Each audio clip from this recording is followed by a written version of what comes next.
Bismillahirrahmanirrahim. Assalamualaikum warahmatullahi wabarakatuh. Alhamdulillahirrabbilalamin.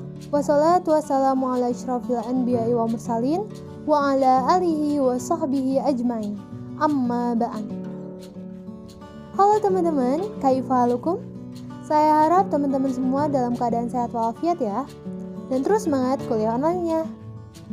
Nah, jadi kami dari kelompok 1 kelas Ilmu Politik 3A mata kuliah Perubahan Sosial dan Pembangunan akan menyampaikan diskusi materi tentang dampak perubahan sosial dan pembangunan terhadap gender dan lingkungan. Di sini ada saya, Ade Suci Adara sebagai moderator, ada juga para pemateri, diantaranya ada Lesa Dewita, Dewi Auliawan Daryanti, Maulana Yusuf, Muhammad Dimas Pamungkas, Imam Maulana Yusuf, dan juga Ergia Maulian.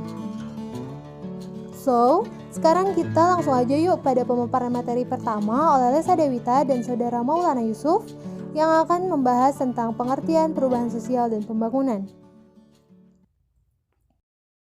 Assalamualaikum warahmatullahi wabarakatuh. Di pembahasan pertama, saya akan menjelaskan tentang pengertian perubahan sosial. Yang mana perubahan sosial merupakan perubahan-perubahan yang terjadi pada lembaga-lembaga kemasyarakatan dalam suatu masyarakat yang memengaruhi sistem sosialnya, termasuk nilai, sikap-sikap sosial, dan pola perilaku di antara kelompok-kelompok dalam masyarakat. Adapun pengertian perubahan sosial menurut para ahli, yaitu menurut Gilin, perubahan sosial adalah perubahan yang terjadi sebagai suatu variasi dari cara hidup yang telah diterima karena adanya perubahan kondisi geografi, kebudayaan material, komposisi penduduk, ideologi, maupun adanya difusi atau penemuan baru dalam masyarakat. Ada juga menurut Robert March Liver, perubahan sosial adalah perubahan yang terjadi dalam hubungan sosial atau keseimbangan hubungan sosial. Nah, adapun teori perubahan sosial yaitu teori evolusi Senting, teori konflik Senting, teori fungsional Senting, teori siklus Senting. Ada juga bentuk-bentuk perubahan sosial yaitu perubahan revolusi Senting, perubahan evolusi Senting. Mungkin cukup sekian. Wassalamualaikum warahmatullahi wabarakatuh. Materi selanjutnya yaitu mengenai pengertian pembangunan. Yang dibahas di pengertian ini yaitu pengertian pembangunan itu sendiri dan pengertian pembangunan menurut para ahli. Mengenai pembangunan itu sendiri dapat diartikan sebagai setiap kegiatan terencana yang dilakukan demi mendapatkan perubahan ke arah yang lebih baik. Nah, itu pengertian dari pembangunan. Pengertian pembangunan menurut para ahli. Yang kedua, menurut para ahli, ada banyak sekali para ahli yang mendefinisikan mengenai pembangunan. Nah, di antara banyaknya itu, khususnya kelompok ini akan membahas beberapa di antara pendapat tersebut. Yang pertama itu pendapat Muhammad Ali, yang kedua yaitu pendapat Dr. Andes Joko Untoro, yang ketiga yaitu pendapat Beni Hahud. Langsung saja kepada pendapat yang pertama. Menurut Muhammad Ali, pembangunan merupakan setiap upaya yang dikerjakan secara terencana untuk melaksanakan perubahan yang memiliki tujuan utama untuk memperbaiki dan menaikkan taraf hidup, kesejahteraan, dan kualitas manusia.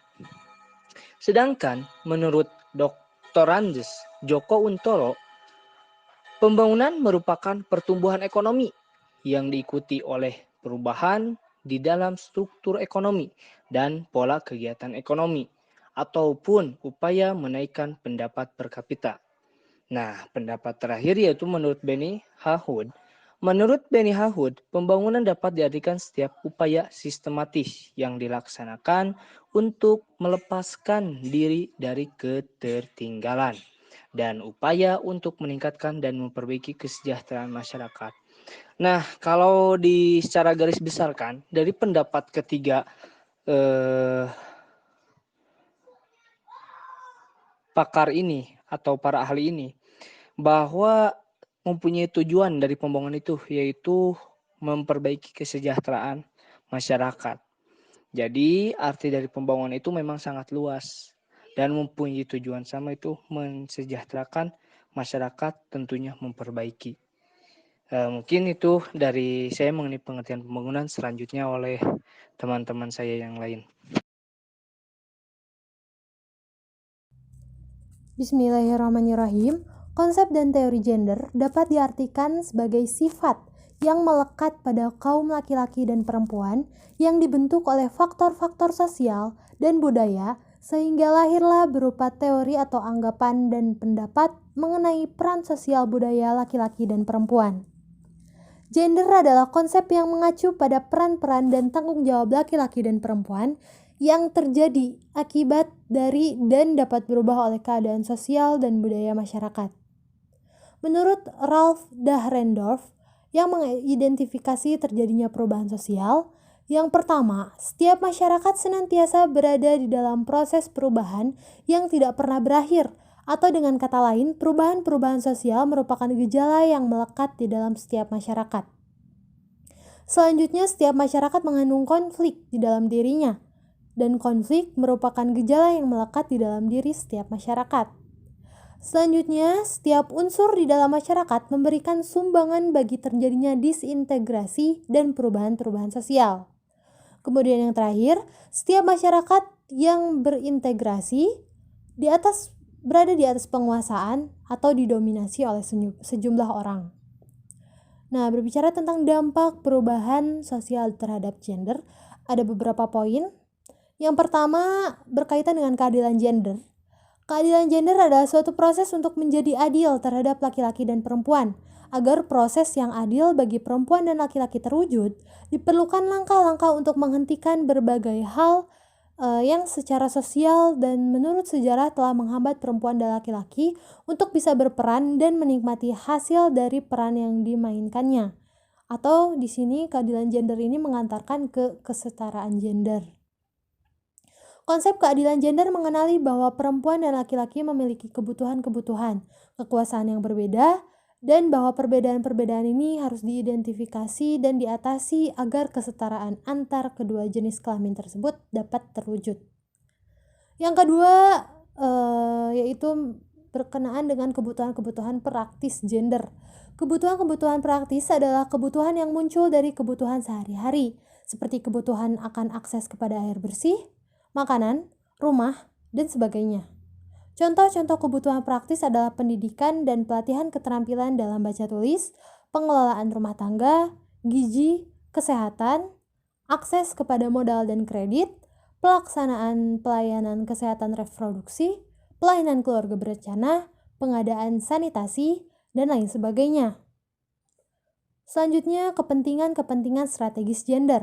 Kepentingan-kepentingan strategis gender atau di sini berbicara tentang perempuan, muncul dan berkembang karena relasi perempuan dan laki-laki yang timpang, di mana perempuan berada pada posisi tersubordinasi yang untuk memenuhi kepentingan-kepentingan strategis perempuan ini adalah upaya jangka panjang dan berkaitan dengan upaya memperbaiki posisi sosial perempuan, termasuk dalam kepentingan-kepentingan strategis, yaitu berupa hak-hak hukum perempuan, perlindungan terhadap perempuan dari kekerasan di mana saja dan dalam bentuk apapun, keterlibatan dalam pembuatan keputusan, perencanaan, kebijakan, pelaksanaan, monitoring, dan evaluasi, penguasaan atas tubuh perempuan sendiri, akses terhadap proses-proses demokratis yang partisipatoris, yang umumnya juga merupakan kepentingan-kepentingan strategis kelas pekerja yang miskin dan mereka yang berasal dari komunitas akar rumput.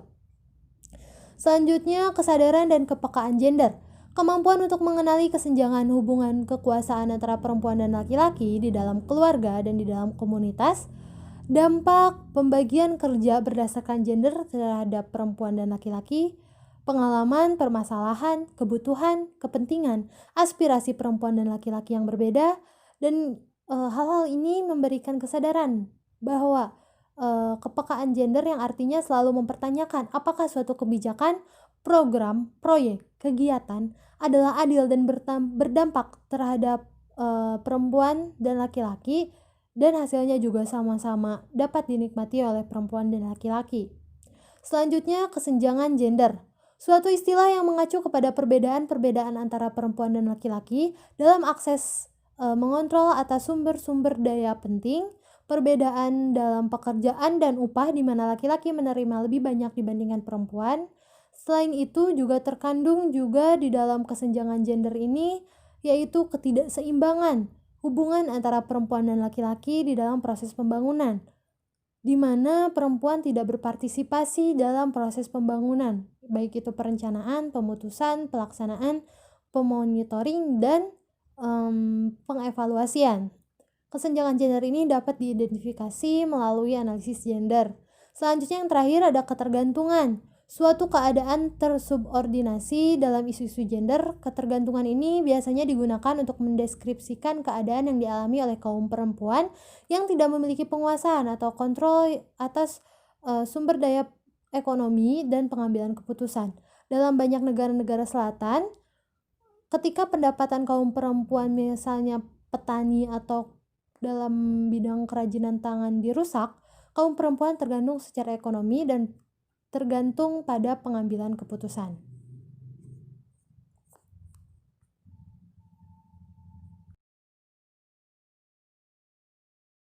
Perubahan sosial terhadap lingkungan. Perubahan sosial lebih mengarah kepada modernisasi dan globalisasi. Kenapa? Karena manusia lebih menginginkan hal yang sederhana, mudah, dan instan. Berkembangnya modernisasi dan globalisasi inilah yang menjurus pada industrialisasi. Semakin modern suatu negara, akan semakin pula industri yang ada di negara tersebut. Namun banyak negara yang kurang memperhatikan dampak negatif dari sebuah industri. Industri tidaklah buruk karena dengan industri kita tidak perlu lagi mengantri membuat pakaian, sepatu, ataupun membuat makanan ringan. Lalu melalui industri pula hal kecil hingga hal besar dapat kita miliki tanpa perlu membuatnya sendiri. Jika kita balik ke masa lalu, manusia hidup dengan sistem barter. Andai saja sistem ini masih berlaku menjadi cara bertahan hidup manusia sampai sekarang, apakah kebutuhan kita akan terpenuhi sepenuhnya? Tentu jawabannya adalah tidak. Dengan hanya sistem barter, kita tidak akan mengenal HP, laptop, motor, dan mungkin kita juga tidak mengenal pakaian karena tidak ada industri yang dapat memproduksi mesin jahit. Sangat banyak keuntungan dari industrialisasi. Namun, di sisi lain sebenarnya industrialisasi memiliki dampak merusak lingkungan, baik alam, lalu limbah-limbah industri yang tidak dapat diolah menjadi sebab kerusakan lingkungan. Misalnya, limbah pabrik yang dibuang ke sungai di sekitar pabrik, lalu yang pada awalnya sungai tersebut banyak hidup ikan yang bisa diambil warga menjadi tercemar dan banyak ikan yang mati pula. Sungai yang awalnya digunakan warga untuk bertahan hidup jelas tidak akan bisa digunakan lagi untuk membuka lahan perindustrian, harus mengorbankan lahan yang ada. Bisa kita lihat dari sekitar kita. Untuk membuka suatu lahan perindustrian harus mengorbankan hutan maupun sawah yang ada. Untuk Indonesia berdiri, pembangunan berkelanjutan belum benar-benar dilaksanakan. Semakin banyak industri, akan semakin sedikit lahan pertanian maupun hutan. Hal ini akan mengakibatkan pemanasan global. Selain itu, buruknya drainase atau sistem pembuangan air dan kesalahan dalam menjaga daerah aliran sungai akan mengakibatkan banjir. Biasanya, masyarakat yang tinggal di bantaran sungai kurang memiliki kesadaran untuk tidak membuang sampah ke dalam sungai. Kerusakan hutan, baik karena pengalihan fungsi lahan maupun karena penebangan liar untuk industri, dapat berakibat terjadinya bencana tanah longsor. Selain itu, penimbunan rawa-rawa untuk daerah pemukiman juga dapat merusak lingkungan. Seperti yang kita ketahui, masih banyak pabrik yang mengeluarkan polusi udara tanpa ada penyaringan terlebih dahulu. Terlebih lagi, semakin hari semakin banyak kendaraan bermotor yang menambah polusi udara. Salah satu contohnya adalah pencemaran lingkungan yang disebabkan oleh industri penambangan kapur. Industri yang dinilai menjanjikan ini menjadi salah satu industri yang berdampak besar bagi lingkungan. Penambangan kapur seringkali dilakukan secara terbuka, sehingga vegetasi yang tumbuh di atas bebatuan kapur harus dibuang. Hal itu mengakibatkan risiko tanah longsor. Padahal bantuan kapur seringkali ditambang di pegunungan, dan aktivitas penambangan batu kapur tradisional biasanya menggunakan banyak tenaga kerja manusia dengan keselamatan kerja yang minim. Maka risiko korban jiwanya yang tinggi. Lalu berkurangnya vegetasi juga mengakibatkan rusaknya ekosistem di pegunungan. Penambangan yang secara besar-besaran dilakukan dan modern memanfaatkan mesin-mesin berat yang dapat mengakibatkan getaran berlebih pada tanah. Hal ini dapat mengakibatkan tanah bekas penambangan menjadi padat dan mengandung kadar logam alkali yang tinggi, mengakibatkan pH menjadi tinggi dan sulit untuk ditumbuhi vegetasi kembali. Dari sejarah ini, bisa kita simpulkan bahwa sebenarnya semua orang dapat merubah dan melindungi lingkungan. Hanya saja kesadaran untuk peduli terhadap lingkungan masih sangatlah kurang. Tata krama dan moral yang mulai luntur membuat mata hati manusia buta akan keindahan alam. Lebih banyak manusia yang hanya ingin memperkaya diri menggunakan alam tanpa melihat dampak yang akan terjadi dan tanpa memberikan timbal balik kepada alam. Ulasan ini hanyalah sebagian kecil dari apa yang menyebabkan terjadinya kerusakan lingkungan. Lingkungan alam rusak, maka lingkungan sosial juga akan rusak. Kehidupan di bumi haruslah seimbang. Jika ingin kehidupan sosial aman, damai, dan baik, maka jagalah alam. Karena tanpa alam, manusia tidak akan bisa memenuhi kebutuhan. Tuhan menciptakan pasir dan kapur untuk diolah menjadi bahan bangunan. Tuhan menciptakan kayu untuk diolah menjadi kertas, dan Tuhan menciptakan minyak mentah untuk diolah menjadi bahan bakar. Dan masih banyak lagi ciptaan Tuhan untuk manusia yang harus manusia jaga. Selanjutnya akan dibahas oleh rekan saya. Assalamualaikum warahmatullahi wabarakatuh. Pada kesempatan kali ini saya akan memaparkan sebuah materi tentang pembangunan sosial, pengaruh pembangunan sosial terhadap gender. Yang pertama yaitu, sejak beberapa dekade belakangan ini, kalangan analisis pembangunan telah mengakui adanya kebutuhan untuk memastikan perihal gender dianalisis dan diintegrasikan ke dalam proyek-proyek pembangunan. Dalam mengintegrasikan gender pada pembangunan, para praktisi pembangunan merespon kebutuhan prioritas perempuan dan laki-laki, dan sambil memperhatikan efek-efek dan dampak-dampak yang bisa menguntungkan atau merugikan. Langsung saja, mungkin yang pertama terhadap materi. Dari penjelasan tersebut dapat digaris bawahi, yaitu dengan demikian gender merupakan seperangkat peran yang dikontradisikan secara sosial, dapat berubah dan dipertukarkan serta berbeda antara satu kultur dengan kultur yang lainnya. Perbedaan itu pun terkadang akan berubah seiring berjalannya waktu. Namun demikian, perbedaan ini sering dijadikan alasan klasik sebagai pemicu terjadinya sebuah permasalahan yang terkait dengan kesenjangan peran antara pria dan wanita. Namun di sisi lain, dapat digunakan sebagai dasar pembagian kerja dengan sesuai konstruksi sosial yang diletakkan kepada sebuah jenis kelamin tertentu. Sejak 10 tahun belakangan ini, kata gender telah memasuki perbendaharaan di setiap diskusi dan tulisan sekitar perubahan sosial dan pembangunan dunia ketiga. Demikian juga di Indonesia, hampir semua uraian tentang program pemberdayaan masyarakat maupun pembangunan di kalangan organisasi non-pemerintahan diperbincangkan masalah tentang gender ini. Ketika manusia mulai mengenal peternakan, terjadi perubahan sistem masyarakat ke arah patriarki. Masyarakat patriarki adalah masyarakat yang mempunyai rujukan sistem yang berdasarkan pada kesepakatan laki-laki, di mana dalam masyarakat tersebut, kondisi perempuan sangat termarginalisasikan dan dipinggirkan melalui kerja-kerja domestik. Dalam beberapa kajian, ditemukan bahwa masalah kemiskinan tidak saja mengenai masalah ketidakadilan sosial ekonomi, akan tetapi juga masalah kesenjangan antara laki-laki dan perempuan. Atas dasar itulah, isu kemiskinan kemudian diperluas tidak sekedar persoalan teknis maupun tentang ekonomi. Kesenjangan yang terjadi antara laki-laki dan perempuan juga dapat dipengaruhi oleh faktor sosial budaya. Kesenjangan partisipasi menurut jenis kelamin, baik program pemberdayaan perempuan rawan sosial ekonomi, keluarga fisik miskin atau KAT, maupun pemberdayaan anak terlantar lebih banyak dipengaruhi faktor sosial budaya yang berkembang di masyarakat, antara lain nilai dan sikap yang dianut oleh sebagian besar warga masyarakat. Kiprah perempuan dalam kegiatan pembangunan lebih mengacu kepada program yang sesuai dengan tuntutan pembangunan yang terulang dalam program kerja organisasi yang harus dikembangkan sesuai dengan komitmen suatu organisasi di tingkat nasional, regional, maupun internasional yang disusun untuk periode tertentu.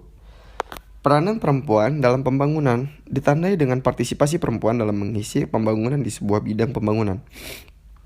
Keberhasilan kiprah perempuan dalam pembangunan hanya terfokus dalam kepentingan kesejahteraan perempuan atau women welfare conquers, karena bidang-bidang yang dikembangkan terbatas dalam upaya meningkatkan kesejahteraan perempuan atau dengan keberhasilan kiprah seorang perempuan dalam pembangunan yang dapat digarisbawahi, yaitu program yang dilakukan belum tentu dinilai sebagai proses pembangunan perempuan atau isu pembangunan perempuan. Kemampuan perempuan perlu ditingkatkan melalui penguasaan ilmu, pengetahuan dan teknologi, keterampilan dan ketahanan mental dan spiritual agar dapat memanfaatkan kesempatan berperan aktif di segala bidang termasuk dalam proses pengembalian keputusan serta mampu menghadapi perubahan di masyarakat dan dunia internasional. Selama ini tidak terpikirkan sama sekali. Berbagai bentuk eksploitasi kekayaan alam atas nama pembangunan memberikan berbagai implikasi negatif, sementara keperempuanan memberikan kemungkinan untuk eksploitasi. Pengembangan diri berbagai cara, sehingga ideologi pembangunan dapat kontraproduktif dengan lingkungan alam itu sendiri. Untuk mencapai target kesetaraan gender, kebijakan yang diambil harus terfokus pada perwujudan persamaan akses pendidikan yang bermutu dan berwawasan gender bagi semua anak laki-laki dan perempuan. Pemberian kesempatan pendidikan gratis ialah salah satu langkah menurunkan tingkat buta huruf. Penurunan tingkat buta huruf juga meliputi pendudukan dewasa terutama penduduk perempuan. Peningkatan kemampuan lembaga pendidikan dalam mengelola dan mempromosikan pendidikan yang berwawasan gender juga penting untuk dilakukan. Yaitu salah satunya bertujuan untuk penguatan faktor eksternal. Selain itu, melalui peningkatan koordinasi, informasi dan edukasi dalam rangka pengurustamaan pendidikan berwawasan gender. Mungkin cukup sekian materi yang saya dapat paparkan, kurang lebih dan salah kata mohon dimaafkan. Wabillahi taufiq wal hidayah. Wassalamualaikum warahmatullahi wabarakatuh.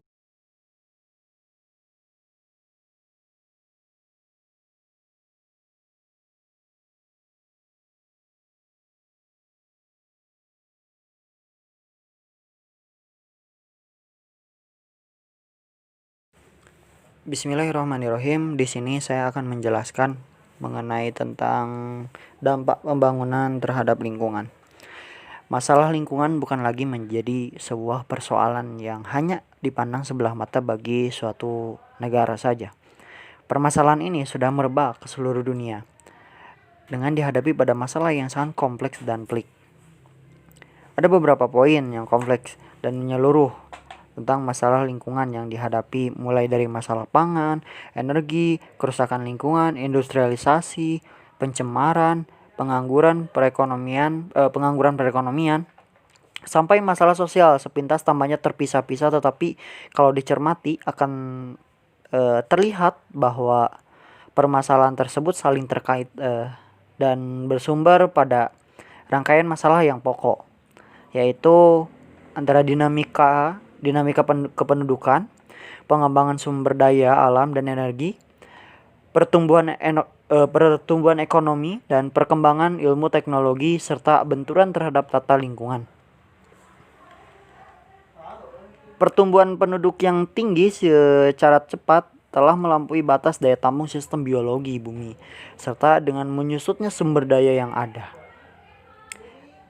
Nah, ketika diteliti lebih jauh, semuanya itu berakar pada hubungan jumlah penduduk dengan sistem alam serta sumber dayanya.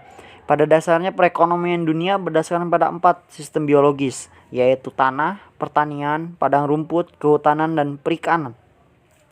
Nah, selain itu, sebagai sumber pangan juga merupakan sumber bahan mentah untuk industri. Sehingga ketika sumber daya alam dipakai terus-menerus dan tidak dikelola dengan baik, maka beresiko terjadinya kerusakan lingkungan. Kurang lebih ada 2 hal yang paling menggoncangkan dalam keseimbangan lingkungan. Salah satunya yaitu perkembangan ilmu dan teknologi serta penduduk. Nah, perkembangan iptek ini telah mengubah keadaan lingkungan tempat hidup yang asri dan natural untuk makhluk hidup, sehingga menimbulkan adanya gangguan.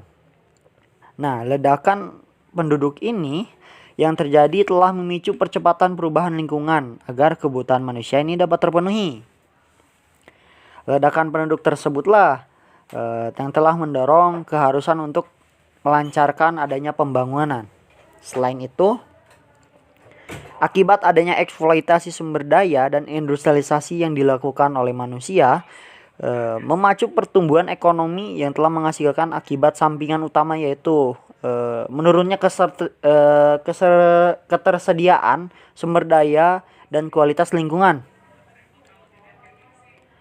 Nah, berlangsung atau tidaknya suatu kegiatan pembangunan didasarkan atas ada tidaknya dampak penting dari kegiatan tersebut. Nah, dampak penting yang dimaksudnya adalah perubahan yang sangat mendasar akibat adanya suatu kegiatan. Sedangkan dampak lingkungan adalah perubahan lingkungan, adanya kegiatan baik bersifat positif ataupun negatif. Kurang lebih ada beberapa kriteria yang digunakan untuk mengukur penting tidaknya adalah adanya suatu pembangunan. Pertama, jumlah manusia yang akan terkena dampak.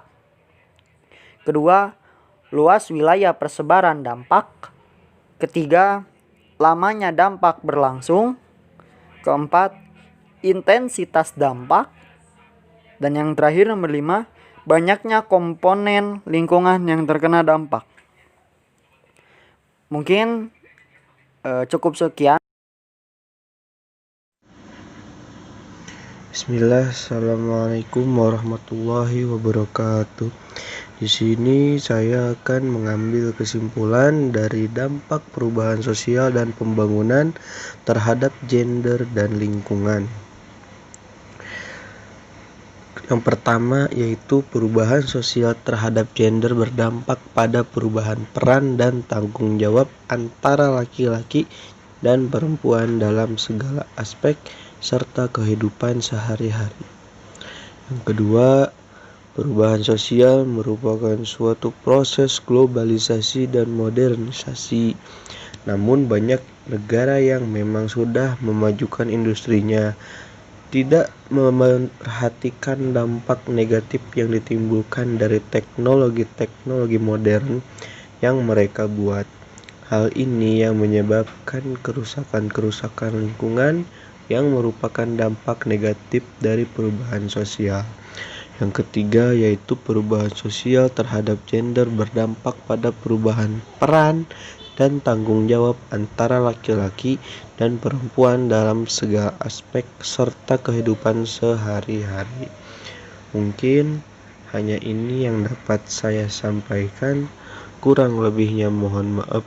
Wabillahi taufiq wal hidayah. Wassalamualaikum warahmatullahi wabarakatuh.